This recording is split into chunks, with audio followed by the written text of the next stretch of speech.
નમસ્કાર વિદ્યાર્થી મિત્રો, આશારીફ ડિજિટલમાં આપ સર્વનું હાર્દિક સ્વાગત કરીએ છીએ। પહેલો સેશન આપણે ભણ્યા હતા આર્થિક પ્રવૃત્તિ અને બિન આર્થિક પ્રવૃત્તિ એટલે શું।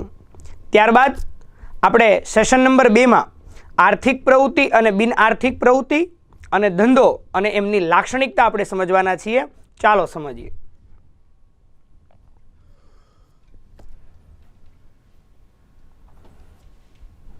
आर्थिक प्रवृत्ति और बिन आर्थिक प्रवृत्ति वच्चेनो तफावत आपो। एमां पहलू कीधुं छे क्रम, एमां पहलो मुद्दो के हेतु। आर्थिक प्रवृत्ति और बिन आर्थिक प्रवृत्ति करवानो हेतु शुं होय छे? तो के आर्थिक लाभ मेळववानो हेतु होय छे। ज्यारे कोई व्यक्ति आर्थिक प्रवृत्ति करे छे त्यारे एमां नाणाकीय वळतर के आर्थिक लाभ मेळववाना हेतुथी व्यक्ति प्रवृत्ति करे छे एने आर्थिक प्रवृत्ति कहे छे। ज्यारे बिन आर्थिक प्रवृत्तिमां सामाजिक सेवा एटले के समाज सेवा, मानव सेवा, देश सेवानो हेतु रहेलो छे के व्यक्तिने एवुं थाय के हूँ जे प्रवृत्ति करूँ छूं एमां बधायमां हूँ नाणां प्राप्त करूँ छूं, पण हूँ कंईक एवी प्रवृत्ति करूँ के जेमां देश उपयोगी थाय, समाज उपयोगी थाय। बराबर, तो एवी प्रवृत्ति ज्यारे करवामां आवे छे त्यारे एमने बिन आर्थिक प्रवृत्ति कहेवामां आवे छे, जेमां कोई पण हेतु नाणां मेळवવાનો होतो नथी।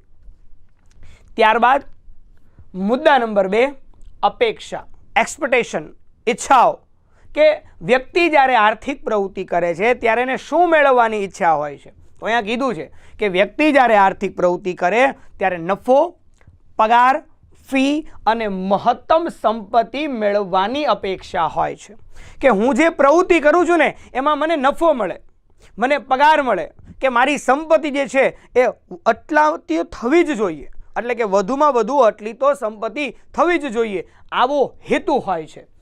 જ્યારે બિન આર્થિક જે પ્રવૃત્તિ હોય છે ને એમાં દેશ સેવા, સમાજ સેવાની અપેક્ષા હોય છે કે બિન આર્થિક પ્રવૃત્તિમાં એમને નફો, પગાર કે સંપત્તિ મેળવવાનો હેતુ નથી, પણ એ વ્યક્તિની એવી ઈચ્છા છે કે હું દેશ સેવા કે હું સમાજ સેવા કરું। ત્યારબાદ મુદ્દા નંબર 3, મુદ્દા નંબર 3 પ્રકાર के आर्थिक प्रवृत्ति जे छे एमना 3 प्रकार पड़े छे, धंधो, व्यवसाय अने रोजगार। रोजगार एटले के नौकरी। आ त्रणेय प्रवृत्ति करवाथी, धंधो छे, व्यवसाय छे के रोजगार छे, आ त्रणेय प्रवृत्ति करवाथी व्यक्तिने नफो, पगार के महत्तम संपत्ति मळशे। पण ज्यारे बिन आर्थिक प्रवृत्ति छे ने एमां एमनो कोई प्रकार नथी। केवी रीते? सपोज धारो के कुदरती के मानव सर्जित आफतों कारणे कोई नुकसान थयुं कि कोई राहत छावणी गोठववामां आवी कि वर्तमान समय में कोरोना छे, बराबर, तो एमां कोविड आइसोलेशन सेंटर बनाववामां आव्या अने एमां विविध व्यक्ति जे अलग अलग प्रकारना व्यक्तिओ छे ए विविध प्रकारनी पोतानी जे पण कोई आवडत छे एना अनुसारी सेवा आपे छे।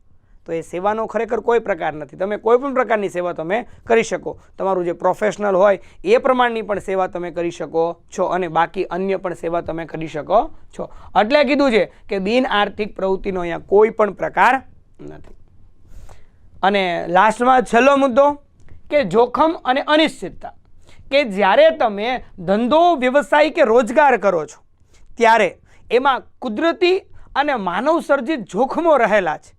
હવે આ જે જોખમો રહેલા છે ને એના કારણે ધંધાને નુકસાની વેઠવી પડે છે, નુકસાનીનો સામનો કરવો પડે છે। બરાબર, એટલે કીધું છે કે અહીંયા જોખમ અને અનિશ્ચિતતા રહેલી છે, કેમ કે તમારા અહીંયા પૈસા લાગેલા છે, બરાબર, તમારો એમાં સમય લાગેલો છે, તો એમના કુદરતી કે માનવ સર્જિત પરિબળોના કારણે નુકસાન જવાની શક્યતાઓ રહેલી છે, એટલે કીધું કે જોખમ અને અનિશ્ચિતતાઓ છે। જ્યારે બિન આર્થિક પ્રવૃત્તિ તમે કરશો ને ત્યારે એમાં કોઈ પણ પ્રકારના જોખમ કે અનિશ્ચિતતાઓ રહેલા નથી। કેમ નથી રહેલા? તો કે તમે સમાજ સેવાની પ્રવૃત્તિ કરવા જાઓ છો, તમે સમાજ સેવા કરવા માટે જાઓ છો, એમાં તમે ક્યાં પૈસા રોકવાના છો, તમારે ક્યાં પૈસા ખર્ચવાના છો? પૈસા ખર્ચા વગર અને પૈસા રોક્યા વગર પણ સેવા થાય છે, એટલે આમને બિન આર્થિક પ્રવૃત્તિ કીધી છે। અને આ બિન આર્થિક પ્રવૃત્તિમાં કોઈ પણ પ્રકારનું જોખમ કે કોઈ પણ પ્રકારની અનિશ્ચિતતા રહેતી નથી। સરસ મજાનો તફાવત ભણ્યા। તફાવતના 4 મુદ્દા, હેતુ, અપેક્ષા, પ્રકાર, જોખમ અને અનિશ્ચિતતા। વિદ્યાર્થી મિત્રો, આ સરસ મજાનો સવાલ જે છે એ મોટાભાગે પરીક્ષામાં 3 ગુણમાં પૂછાય છે। ત્યારબાદ આપણે આગળ વધીએ। ધંધો શું અને તેની લાક્ષણિકતાઓ જે છે એ સમજાવો. બરાબર, એમાં પહેલો જ શબ્દ જે આવે છે એ ધંધાનો અર્થ આવે છે કે કોઈ પણ વ્યક્તિ નફો મેળવવાના હેતુથી કોઈ પ્રવૃત્તિ કરે છે કે જેમાં એને નફો પ્રાપ્ત થશે, એવા ઉચ્ચ અને ઉમદા હેતુથી વ્યક્તિ શું કરે છે? ધંધો કરે છે. તો ચાલો સમજીએ ધંધાનો અર્થ. ધંધો એ અંગ્રેજી શબ્દ બિઝી ઉપરથી ઉતરી આવ્યો છે. બિઝી એટલે સતત વ્યસ્ત અને કાર્યરત રહેવું. એક અંગ્રેજી શબ્દ કયો? તો કે બિઝી શબ્દ ઉપરથી ઉતરી આવ્યો છે, જેનો અર્થ થાય વ્યસ્ત રહેવું કે સતત પ્રવૃત્તિમય હોવું તેવો થાય છે. કે નોકરી કરનાર વ્યક્તિ હોય એ દિવસમાં થોડો ઘણો ફ્રી હોય, પણ ધંધો એટલે કે 24 કલાક. ગુજરાતીઓના રગે રગમાં શું ભરેલું છે? તો કે બિઝનેસ એટલે કે ધંધો ભરેલો છે. તમે જોઈ શકો છો કે સુરત, ગુજરાત અને ભારતમાં જેટલા વ્યક્તિ ટોપ લેવલ ઉપર છે ને, પછી એ બિઝનેસમેન હોય, એ કોઈ નાનું મોટું કોઈ પ્રાપ્ત કરેલું હોય, કે કોઈ સમાજ સેવાનું કોઈ કાર્ય કરતા હોય, ઇવન કોઈ પણ કાર્ય કરતા હોય ને એમાં ગુજરાતી જ હોય. પછી એ વડાપ્રધાન હોય તોય ભલે, એ મુખ્યમંત્રી હોય તોય ભલે, તમને ભણાવનાર વ્યક્તિ હોય તોય ભલે, આ બધા એટલે બધા વ્યક્તિ કોણ? તો કે ગુજરાતી વ્યક્તિ છે. એટલે અહીંયા કહેવાય કે જેનો અર્થ વ્યસ્ત રહેવું અથવા સતત પ્રવૃત્તિમય હોવું તેવો થાય છે. નફો અને સંપત્તિ મેળવવાના હેતુથી, વ્યક્તિનો હેતુ છે નફો મેળવવો, વ્યક્તિનો હેતુ છે સંપત્તિ મેળવવી, તો ધંધો કરવામાં આવે છે. અને આ ધંધાનો જે ખ્યાલ છે એ નફાના હેતુ સાથે જોડાયેલો છે. કે જ્યારે વ્યક્તિ ધંધો કરવાનું નક્કી કરે છે ત્યારે એક વ્યક્તિ ધંધો કરે છે અને એનો મુખ્ય હેતુ શું છે? નફો પ્રાપ્ત કરવો. તો આ બંને પ્રવૃત્તિ એકબીજા સાથે જોડાયેલી છે. ધંધામાં કોઈક વાર ખોટ જાય પણ તે આર્થિક પ્રવૃત્તિ જ ગણાય છે. ધંધો તમે નફાના હેતુથી 100% કર્યો છે કે ભાઈ મને નફો મળવો જોઈએ, એવા જ હેતુથી વ્યક્તિ ધંધો કરે છે. તમે નહીં, ઇવન બધા જ વ્યક્તિ નફો મેળવવાના હેતુથી જ ધંધો કરે છે. પણ જો કોઈ કુદરતી કે માનવ સર્જિત આફતો જ્યારે આવે છે અને આ આફતો સામે ધંધાએ અડીખમ અડગ ઊભું રહેવું પડે છે અને આ પરિસ્થિતિઓ જે છે એનો સામનો કરવો પડે છે. જે ધંધાકીય એકમ આ પરિસ્થિતિઓ સામે એટલે કે કુદરતી અને માનવ સર્જિત પરિબળો સામે અડગ ઊભા રહે છે, એ જ ધંધાકીય એકમ જે છે એ લાંબા સમય ઉપર એમનો વિકાસ થાય છે અને સારામાં સારો નફો પ્રાપ્ત કરે છે. અને જે એકમો એમની સામે ટકી શકતા નથી, એમને ખોટનો, નુકસાનીનો સામનો કરવો પડે છે. અને એક સમય એવો પણ આવે છે કે ધંધો બંધ કરી દેવો પડે છે. ધંધાની વ્યાખ્યા સમજીએ. એક સરસ મજાની એક જ લાઈનની વ્યાખ્યા છે કે ધંધો એટલે નફાના હેતુથી કરવામાં આવતી કોઈ પણ કાયદેસરની આર્થિક પ્રવૃત્તિ. કાયદેસર કીધું છે અને કીધું શું કીધું? બે શબ્દ કીધા કે નફાના હેતુથી અને બીજું કીધું છે કાયદેસર. આ બે શબ્દ યાદ રાખો એટલે વ્યાખ્યા તમને યાદ રહી જશે. હવે નફાનો હેતુ એટલે શું? કોઈ પણ વ્યક્તિ હોય એમણે 5 લાખ, 10 લાખ, 50 લાખ, 1 કરોડ, 2 કરોડ, 5 કરોડ રૂપિયા ધંધામાં ઇન્વેસ્ટમેન્ટ કરે, તો શું એનો હેતુ હોય? એવો હેતુ હોય કે હું 1 કરોડ રૂપિયાનું ઇન્વેસ્ટમેન્ટ અત્યારે ધંધામાં કરું છું અને મને આવતા વર્ષે 5 કરોડ રૂપિયાની નુકસાની જાય? નહીં, કોઈ દિવસે ન હોય. એમનો હેતુ શું હોય કે હું જે મારી પાસે જે નાણાં છે, મારું જે સેવિંગ્સ છે, મારું જે બચત છે, બરાબર, એ બધું જ ધંધામાં રોકાણ કરું છું. તો આ ધંધામાંથી મને સારામાં સારો, મહત્તમમાં મહત્તમ કે વ્યાજબી નફો મને મળવો જોઈએ. પણ એ ક્યારે મળશે? કે જ્યારે તમે કાયદેસરની આર્થિક પ્રવૃત્તિ કરતા હશો ને ત્યારે. કાયદેસરની પ્રવૃત્તિ એટલે તમે જે ધંધો કરવા માંગો છો, સરકાર શ્રી એમની તમને મંજૂરી આપે છે, પરમિશન આપે છે, તો તમે એ જ ધંધો કરી શકો છો. એટલે અહીંયા કાયદેસરની અને આર્થિક પ્રવૃત્તિ કહેવામાં આવ્યું છે. તો ફરીવાર વ્યાખ્યા સમજીએ કે નફાના હેતુથી કરવામાં આવતી કોઈ પણ કાયદેસરની આર્થિક પ્રવૃત્તિને ધંધો કહે છે. હવે સમજીએ ધંધાની લાક્ષણિકતાઓ. 7 પ્રકારની લાક્ષણિકતાઓ છે. એમાં પહેલી લાક્ષણિકતા સમજીએ કે નફાનો હેતુ. હમણાં આપણે વ્યાખ્યામાં જોયું કે નફાના હેતુથી અને કાયદેસરની પ્રવૃત્તિ, બરાબર, એમાં નફો જોઈએ. કે ધંધાનો મૂળ હેતુ નફો મેળવવાનો છે. કે જ્યારે કોઈ વ્યક્તિ ધંધાની શરૂઆત કરે છે ત્યારે એનો ઇન્ટન્સ, એનો હેતુ, એનો ઉદ્દેશ નફો મેળવવાનો હોય છે. ધંધામાં નફો મળતો બંધ થાય ને તો ધંધો બંધ કરવાની નોબત આવે છે કે જ્યાં ધંધાકીય એકમમાં જે મૂડી છે ને, જેમ માનવ શરીરમાં રક્ત જરૂરી છે એમ ધંધામાં નફો જરૂરી છે.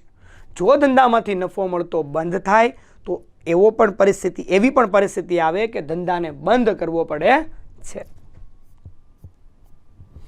ધંધાનું અસ્તિત્વ ચાલુ રાખવા માટે નફો અનિવાર્ય છે. ધંધાને ચાલુ રાખવા માટે નફો અનિવાર્ય છે. જેમ આપણે 2 વ્હીલ છે, 4 વ્હીલ છે, બરાબર, કે બેટરીવાળી કાર છે.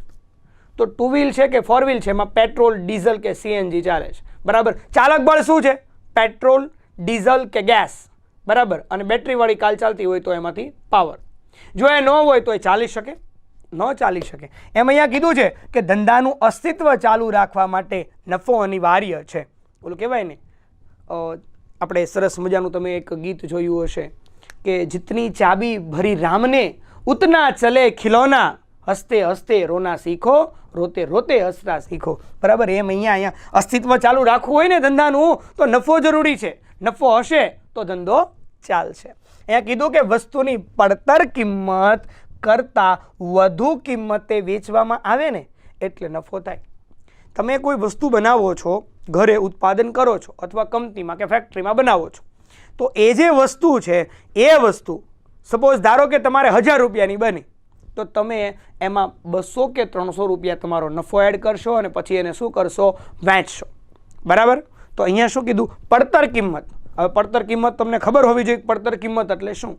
તો કે એક વસ્તુ બનાવવા પાછળ કરવામાં આવતા ઓછામાં ઓછા ખર્ચને પડતર કિંમત કહે છે. એક વસ્તુ તમે બનાવો છો, જે બનાવવાનો ખર્ચ 1000 રૂપિયા થાય છે, 300 રૂપિયા તમે તમારો નફો ઉમેરો છો ને પ્લસ પછી તમે 1300 રૂપિયામાં વેચો છો તો તમને શું થશે? નફો. પણ આ 1000 રૂપિયાની વસ્તુ તમે 800 કે 700 કે 600 રૂપિયામાં વેચશો તો તમને નફો થશે નહીં. વધુ કિંમતે વેચવાથી નફો થાય છે. ધંધાની કાર્યક્ષમતાને પણ નફાના માપદંડ તરીકે માપવામાં આવે છે. આપણે વિદ્યાર્થી મિત્રો, તમને ખબર હશે, તમારું જે પરિણામ છે એ પરિણામ ઉપર આપણે માપવામાં આવે. કેટલા ટકા આવ્યા? તો કે 60% છે, 70% છે, 80% છે, 90% છે, 100% છે. 100% તો શક્ય જ નથી. હાઈએસ્ટ આપણે સમજીએ કે 95, 96 કે 97%. તો કેમ તમને એમાં માપ્યા કે આટલા ટકા છે? એમ અહીંયા ધંધાની કાર્યક્ષમતાને નફાના માપદંડથી માપવામાં આવે છે. નફો એ ધંધાની પારાશીશી છે.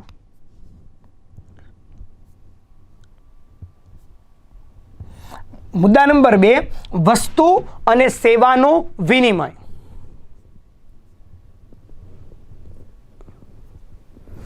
વસ્તુ અને સેવાનું ઉત્પાદન કરીને તેનું વેચાણ કરવામાં આવે એટલે વસ્તુ અને સેવાનો વિનિમય થયો એવું કહેવાય. વસ્તુ અને સેવાનો વિનિમય એટલે શું? સપોઝ ધારો કે એક એસી છે ને એ વસ્તુ છે અને વીજળી છે એ શું છે? સેવા છે. તો અહીંયા કીધું કે વસ્તુ અને સેવાનું ઉત્પાદન કરી અથવા ખરીદીને તેનું વેચાણ કરવામાં આવે એટલે વસ્તુ અને સેવાનો વિનિમય થયો. ધંધામાં વસ્તુ અને સેવાનો વિનિમય સંકળાયેલા છે. વસ્તુ અને સેવાનો વિનિમય, માનો કે તમને ખબર છે તમે કોઈ જગ્યાએથી ગાડી ખરીદો છો, બરાબર, તો તમે શું ત્યાંથી પેટ્રોલ તમને અનલિમિટેડ આપે છે કે જેટલું જોઈએ એટલું લઈ જાઓ? નહીં. તો ગાડી જે છે ને એ વસ્તુ છે, પેટ્રોલ ડીઝલ છે એની સેવા છે, અને એને તમારે શું ચૂકવવાના છે? પૈસા ચૂકવવાના છે. વસ્તુમાં ભૌતિક વસ્તુની અને સેવામાં અદ્રશ્ય કે અભૌતિક વસ્તુઓની સેવાનો વિનિમય થાય છે. ભૌતિક તમે જોઈ શકો છો ને, તમે અડી શકો છો, તો આ ભૌતિક સેવા છે. તમે કોઈ ટ્રાય કરી છે કે વીજળી હોય એ કેમ હોય? ખરેખર એમનો જે કેબલ ખુલ્લો હોય તો તમે સ્પર્શ કરીને ચેક કરો છો કે ખરેખર આ વીજળી કેમ હોય છે? નહીં, એને ચેક ન કરી શકે. કીધું ને, અદ્રશ્ય કે અભૌતિક સેવાઓ છે એમનો શું થાય છે? વિનિમય થાય છે. દાખલા તરીકે ઇલેક્ટ્રોનિક સાધનનું ઉત્પાદન કરતી કંપની ભૌતિક વસ્તુઓનો વિનિમય કરે છે અને જ્યારે વિદ્યુત અને સેવા પૂરી પાડતી કંપની આ સેવાઓનો શું કરે છે? વિનિમય કરે છે. ઇલેક્ટ્રોનિક સાધન એટલે કોઈ પણ સાધન સામગ્રી તમે લઈ લો, પણ આપણે એક સિમ્પલ ઉદાહરણ શું લીધું હતું? તો કે એસીનું, બરાબર. અહીંયા બલ્બનું પણ ઉદાહરણ લીધું છે, બરાબર, કે અહીંયા કીધું છે કે ઇલેક્ટ્રોનિક સાધનનું ઉત્પાદન કરતી કંપની ભૌતિક વસ્તુનું વિનિમય કરે, ભૌતિક વસ્તુ કે જેને તમે અડી શકો છો, સ્પર્શ કરી શકો છો, બરાબર, અને વિદ્યુત સેવા પૂરી પાડતી કંપની આ સેવાનો વિનિમય કરે છે, કેમ કે અદૃશ્ય છે, અભૌતિક છે, બરાબર, ટચ કરવા જવાય નહીં, વીજળી જે હોય એને ટચ કરવા જવાય નહીં. ત્યારબાદ મુદ્દા નંબર 3, જોખમ અને અનિશ્ચિતતા. વિદ્યાર્થી મિત્રો, આ ચેપ્ટરમાં છે ને આ જે પ્રશ્ન છે એને 2 વાર સમજાવવામાં આવ્યો છે, બરાબર, એટલે આપણે આને એક જ વાર પહેલી જ વારમાં વ્યવસ્થિત સમજી લઈએ એટલે બીજી વાર પછી આપણે એને સમજવો પડે નહીં. જોખમ અને અનિશ્ચિતતા તમને હું યાદ દેવડાવું તો આ બીજા જ સેશનમાં આપણે જ્યારે તફાવત ભણ્યા એ તફાવતમાં છેલ્લો મુદ્દો એટલે કે ચોથો મુદ્દો, એ ચોથા મુદ્દામાં આપણે શું કીધું તો કે ચોથા મુદ્દામાં આપણે સ્પષ્ટ વાત કરી કે આર્થિક પ્રવૃત્તિ જ્યારે કરવામાં આવે છે ત્યારે એમાં જોખમ અને અનિશ્ચિતતાઓ રહેલી છે, જેના કારણે ધંધાએ મોટું નુકસાન સહન કરવું પડે છે, કેમ કે કુદરતી અને માનવ સર્જિત પરિબળો છે એમાં કુદરતી પરિબળો જે છે એ માનવના કંટ્રોલમાં હોતા નથી. એવી રીતે 2 પરિબળો આપણે અહીં આપેલા છે કે ધંધામાં જોખમ અને વળતરની અનિશ્ચિતતાનું તત્વ રહેલું છે, કેમ કે દર વર્ષે એક જ સરખો નફો નહીં મળે, કેમ કે અલગ અલગ પ્રકારના જોખમો રહેલા છે, એના કારણે નફામાં વધારો અને ઘટાડો જોવા મળશે. માનવ સર્જિત જોખમમાં આગ છે, અકસ્માત છે, કર્મચારીઓની હડતાલ છે, હુલ્લડ છે, લૂંટફાટ, ચોરી, ગ્રાહકોની પસંદગીમાં ફેરફાર, માંગમાં વધારો અને ઘટાડો, લોકોની જીવનશૈલી, રુચિ, ટેવમાં ફેરફાર અને ટેકનોલોજીમાં પરિવર્તન જેવા અસંખ્ય પ્રકારના માનવ સર્જિત જોખમો રહેલા છે. આ આટલા બધા જે જોખમો છે એમાં પહેલું જોખમ આપણે કહીએ કે આગના કારણે ધંધાને નુકસાન જશે. ચીજ વસ્તુ કે માલ સામાન જ્યારે લાવતા હોય, ઇમ્પોર્ટ એક્સપોર્ટ કરતા હોય ત્યારે અકસ્માત થવાના કારણે પણ બહુ મોટું નુકસાન સહન કરવું પડે છે. કર્મચારીઓની હડતાલ, કર્મચારીઓ એવું માંગે છે કે માલિક બહુ નફો કમાય છે, બરાબર, અને નફાનો અમને બહુ નાનકડો અમતો ભાગ અમને આપે છે એટલે કર્મચારીઓ હડતાલ કરે છે, અમારી માંગે પૂરી કરો, આવી રીતે હડતાલ કરે છે. હુલ્લડ અને લૂંટફાટ, ચોરી, હુલ્લડ, લૂંટફાટ આ બધાના કારણે ધંધાકીય એકમને નુકસાન જાય છે. ધંધાની જે કિંમતી, અગત્યની ને મહત્વની જે વસ્તુઓ હોય છે, બરાબર, એમની ચોરી થાય છે. ગ્રાહકોની પસંદગીમાં ફેરફાર, કે જેમ જેમ ગ્રાહકો જે છે એમની ઉંમરમાં વધારો થાય, એમની શોખ છે, એમના ટેવ છે, એમને ફેશન છે, વેશન છે, એમાં જેમ જેમ વધારો થાય તો એમાં ગ્રાહકોની પસંદગીમાં અમુક જે વસ્તુઓ છે, બરાબર, એ ગ્રાહકોની પસંદગીમાં રહેતી નથી, ગ્રાહકની પસંદગી બદલાઈ જાય છે, બરાબર, એમના કારણે અમુક વસ્તુઓ જે છે એ અપ્રચલિત થઈ જાય છે. માંગમાં વધારો અને ઘટાડો, માંગમાં ઘટાડો થાય, અમુક વસ્તુઓ હવે તમે જોઈ શકો છો કે ડબ્બા ટીવી કોઈ ખરીદતું નથી, બધા લોકોને LED ટીવી જોઈએ છે, કીપેડ વાળો મોબાઈલ ફોન કોઈ ખરીદતું નથી, બધાને ટચ સ્ક્રીન મોબાઈલ જોઈએ છે. શું કામ તો કે જો આજે ટચ સ્ક્રીન મોબાઈલ છે, ટેકનોલોજી વાળો આધુનિક મોબાઈલ છે, અને કીપેડ વાળો મોબાઈલ છે ઓલ્ડ વર્ઝન છે, એ કોઈને નથી ગમતું, તો ઓલ્ડ વર્ઝનના ફોન જે છે એની માંગ શું થશે? ઘટશે. લોકોની જીવનશૈલી, જેમ જેમ લોકોની આવક વધે છે એમ એમની જીવનશૈલીમાં વધારો આવે છે, એમ મોંઘી વસ્તુઓ, ઊંચી ગુણવત્તાવાળી વસ્તુઓ પસંદ કરે છે.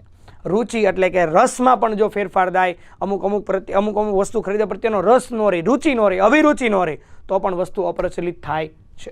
ટેવમાં ફેરફાર, ટેવમાં ફેરફાર થવાને કારણે પણ શું થાય છે? મોટું માનવ સર્જિત જોખમ છે. તમે જોઈ શકો છો સ્ત્રીઓ અને પુરુષોની સરખામણીમાં સ્ત્રીઓની ટેવો જે હોય છે એ સતત અને સતત બદલાતી રહે છે, એની માંગ સતત અને સતત શું થાય છે? બદલાતી રહે છે, જેના કારણે વસ્તુઓ જે છે વેચાતી નથી અને ધંધાકીય એકમે આ વસ્તુ ન વેચાય એટલે એમના માટે જોખમ રહેલું છે. ટેકનોલોજીમાં પરિવર્તન જેવા માનવ સર્જિત જોખમો રહેલા છે. ટાઈપરાઇટરની જગ્યાએ કોમ્પ્યુટર, તો કોમ્પ્યુટર જ્યારે આવ્યા એટલે ટાઈપરાઇટરની ડિમાન્ડ શું થઈ? ઘટી. તો ટેકનોલોજીમાં જેમ જેમ પરિવર્તન આવે છે એ પણ પ્રકારનું જોખમ રહેલું છે.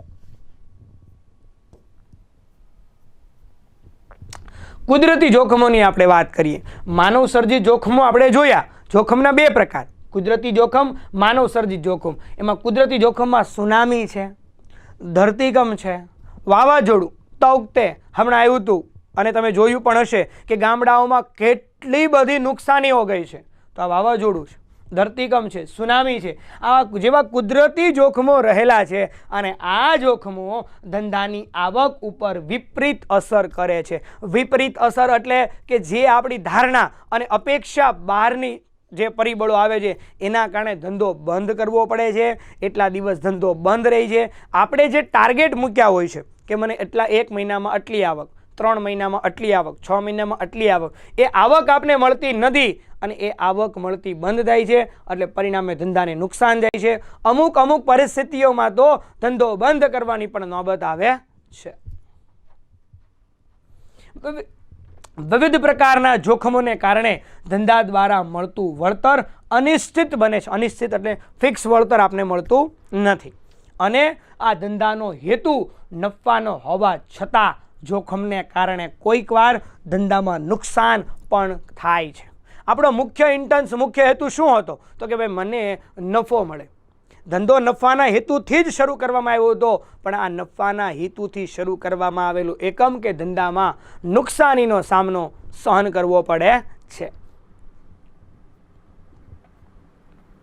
તૃષ્ટિગુણનું સર્જન. તૃષ્ટિગુણનું સર્જન એટલે શું? તૃષ્ટિ એટલે સંતોષનો ગુણ. કોઈ પણ ચીજ વસ્તુ છે એમાંથી તમે વધુમાં વધુ તમને શું મળે? સંતોષ મળે. બરાબર, એવા ગુણને તૃષ્ટિગુણનું સર્જન કહે છે. કોઈ ભૂખ્યો માણસ હોય, એ ભૂખ્યા માણસને તમે જમવાનું આપો તો એ 1 રોટલી છે, 2 રોટલી છે, 3 રોટલી છે, 4 રોટલી છે, એ જમશે એટલે એને સંતોષ થઈ જશે. પણ પહેલી જ રોટલીમાં જે એમને સંતોષ થયો એ પછી ચોથી અને 5મી રોટલીમાં નહીં હોય. કોઈ માણસ તરસ્યો છે, જેણે 3 કે 4 દિવસ પાણી નથી પીધું, તમે એને 1 ગ્લાસ પાણી આપશો, 2 ગ્લાસ પાણી આપશો, 3 ગ્લાસ પાણી આપશો, તો પહેલા ગ્લાસમાં જે પાણી પીધું ને, પહેલી વાર જે પાણી પીધું ને, એ પાણીથી જેને સંતોષ પ્રાપ્ત થશે એ પછી 3 કે 4 કે 5 ગ્લાસ પીએ સંતોષ થશે નહીં. તો તૃષ્ટિગુણ એટલે સરળ શબ્દોમાં સંતોષનો ગુણ. અહીંયા કીધું છે કે વસ્તુ અથવા સેવાની ઉપયોગિતા દ્વારા તેનો વપરાશ કરનારને સંતોષ આપવો એટલે તૃષ્ટિગુણનું સર્જન.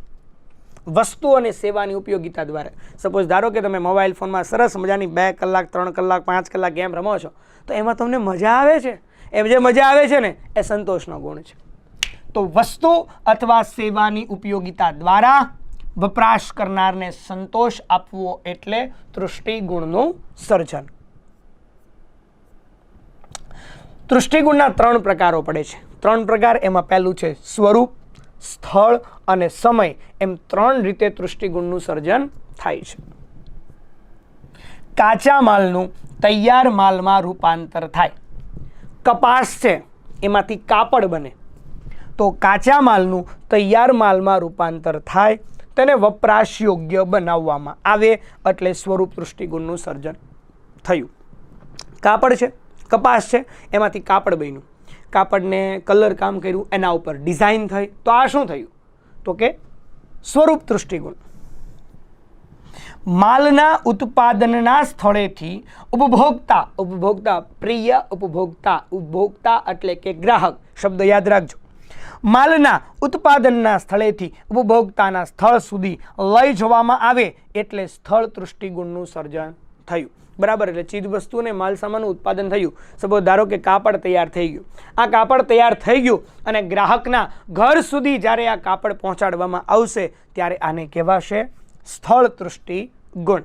અને ત્યારબાદ લાસ્ટમાં આવે છે કે માલની જરૂરિયાત ન હોય, ચીજ વસ્તુની જરૂરિયાત અત્યારે નથી, તો તેનો સંગ્રહ કરીને જરૂરિયાતના સમયે પૂરી પાડવામાં આવે તો ત્યારે સમય તૃષ્ટિગુણનું સર્જન થાય છે. તમને શું લાગે છે કે જેટલી વસ્તુઓ છે એની 12 માસ ડિમાન્ડ રહી છે? ના. અમુક ચીજ વસ્તુનું મોસમી ઉત્પાદન હોય, જેમ કે રેનકોટ છે તો એ ચોમાસામાં, સ્વેટર છે તો શિયાળામાં, સુતરાઉ કાપડ છે તો ઉનાળામાં. બરાબર, તો સંપૂર્ણ વર્ષ દરમિયાન આ બધી ચીજ વસ્તુનું ઉત્પાદન થાય જ છે, પણ વેચાય છે ક્યારે? જ્યારે એમનો સમય આવે ત્યારે. તો બાકીની આ જેટલી વસ્તુનું ઉત્પાદન થાય છે આનો સંગ્રહ ક્યાં થાય છે? તો કે આનો સંગ્રહ ગોદામમાં એટલે કે વખારમાં કરવામાં આવે છે. અમુક જો મહત્વની વસ્તુ હોય, બરાબર, તો એ વસ્તુનો સંગ્રહ જે છે બરાબર એ શીત સંગ્રહમાં કરવામાં આવે છે, જેને કોલ્ડ સ્ટોરેજ તરીકે ઓળખવામાં આવે છે. પ્રવૃત્તિનું સાતત્ય. કે ધંધામાં વ્યવહારો નિયમિત અને સતત થતા રહે છે. વિદ્યાર્થી મિત્રો, પ્રવૃત્તિનું સાતત્યમાં હું છે ને તમને એક ટૂંક જ શબ્દમાં તમને વાત કરી દઉં. હૃદય જ્યાં સુધી ધબકતું રહેશે ત્યાં સુધી આપણે જીવિત છીએ. એમ પ્રવૃત્તિનું સાતત્ય. હું એકવાર કોઈ એક વસ્તુ વેચી નાખું એટલે હું વેપારી ન થઈ જાઉં. એકવાર કોઈ મકાન વેચું એટલે કોઈ દલાલ ન થઈ જઈએ, બરાબર. એમ આપણે પ્રવૃત્તિ કન્ટિન્યુ શું રાખવી પડે છે? શરૂ રાખવી પડે છે. જેમ કે ફેન છે એ જ્યાં સુધી શરૂ રહેશે, બરાબર, ત્યાં સુધી પવન આવશે. એમ અહીંયા કીધું કે પ્રવૃત્તિનું સાતત્ય શરૂ રહેવું જોઈએ. ધંધો એ સતત રીતે ચાલતી આર્થિક પ્રવૃત્તિ. સતત એટલે સતત, કન્ટિન્યુ આ પ્રવૃત્તિ શું રહે છે? શરૂ રહે છે. કે વેપારી નફાના આશ્ચય એટલે હેતુથી ખરીદ વેચાણની સતત પ્રવૃત્તિઓ કરે છે. કોઈ પણ વેપારી હોય એ વેપારી ક્યારે કહેવાશે? કે જ્યારે એ ચીજ વસ્તુનું વેચાણ કન્ટિન્યુ શરૂ જ રાખશે. માનો કે ચીજ વસ્તુનું ઉત્પાદન કરે છે, વેચાણ કરે છે, ઉત્પાદન કરે છે, વેચાણ કરે છે, બરાબર. આ એને શરૂ જ રાખવું પડશે તો એને નફો મળતો રહેશે, તો એ રોજબરોજના પોતાના ખર્ચાઓ જે છે પૂર્ણ કરી શકશે. પરંતુ ઉત્પાદક કે વેપારી પોતામાં રહેલા મકાન બનાવે અને મકાનનું વેચાણમાંથી નફો મેળવે તો એ ધંધો ન કહેવાય. કેમ કે પોતાના માટે મકાન બનાવ્યું અને એને 6 મહિના વર્ષ દિવસ પછી એમ થયું કે મારે આ મકાનની અત્યારે જરૂર નથી, મારે વેચી દેવું છે, તો એને ધંધો કહેવાશે નહીં. કારણ કે તેના માટે મકાનની લેવેચ એને નિયમિત કે સતત પ્રવૃત્તિ કહે છે. નિયમિત એટલે એને મકાનનું ખરીદ વેચાણ સતત રાખવું પડે તો એને ધંધો કહેવાય, તો એને પ્રવૃત્તિનું સાતત્ય કહેવાય. પણ એકવાર વેચે ધંધો કહેવાશે નહીં. નાણાંની જરૂરિયાત. ધંધા માટે તેની શરૂઆતથી અંત સુધી નાણાંની જરૂરિયાત રહે છે. કોઈ પણ ધંધો શરૂઆત કરવામાં આવે ત્યારે અને ધંધાનો અંત થાય ત્યારે નાણાંની જરૂર તો રહે છે. કેમ ભાઈ? નાણાં માટે શરૂ કર્યો તો ધંધો, બરાબર, તો નાણાં રોક્યા અને ધંધો શરૂ થયો. ધંધામાં નાણાં મળવાના બંધ થયા, ધંધો શું કરી દીધો? બંધ કરી દીધો. ધંધાની શરૂઆતથી અંત સુધી નાણાંની જરૂરિયાત રહે છે.